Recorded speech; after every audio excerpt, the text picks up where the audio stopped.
Wasting time. Wasting time. I don't disagree. I would say I think if I had to build a team, Dexter would be my first choice. But that doesn't necessarily mean that I think he's been the best player in 2020. And to your point, Blair, again, don't disagree with what you're saying about Dexter performing internationally. But if we're ranking 2020, we can only look really at 2020, and there is only one or two international results. And the large majority of performances that we saw from these players was in the domestic region, which is where Inns kind of farmed. So in my mind, Inns is absolutely the best player of the year. He was the highest rated player. You know, I find this funny, right? Because we've been going through and everyone's had like one or two events, and I thought that's pretty good. Let me just read to you for Inns. Highest rated player at DreamHack Winter, IEM Beijing, ESL Pro League Season 12, ESL 1 Cologne, DreamHack Summer, and the IEM Katowice qualifier. So of the tournaments, of the 10 tournaments that they played in this year domestically, he was like the highest rated player in like 5 or 6. So he's like just destroying everyone in ANZ. He was the highest rated individual, 1.27, compared to his normal 1.19. So I think this move into Renegades has obviously been fantastic for him.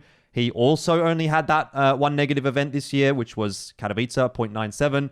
He's also won 10 or 11 tournaments in a row in ANZ, so can't really argue against that. And the main takeaway is that 3 out of 4 of us put him as our number 1 player. He only missed out on 2 points that he could have potentially got. You know, you could have got a maximum of 80 points in this ranking.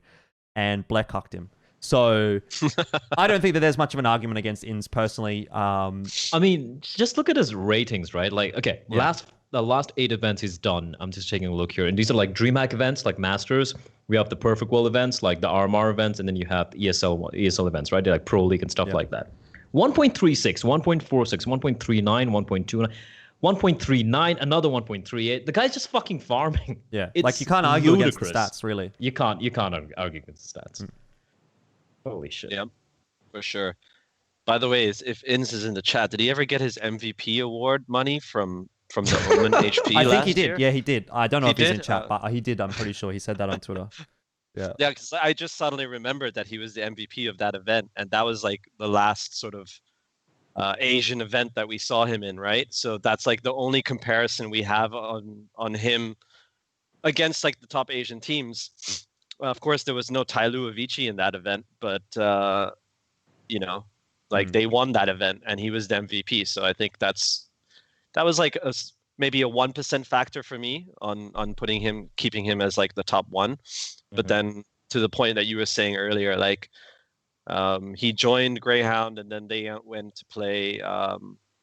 Just looking at the stuff from last year, they played against like Astralis in a best of 1, Mouse Sports in a BO3, and this was like he was still new on the team, right? He hadn't really come to his own yet. But then this year he's been popping off like, you know, in the AU scene. So I'm excited to see how Renegades are next year. Hopefully, you know, this pandemic settles down and we can see some sort of international lands.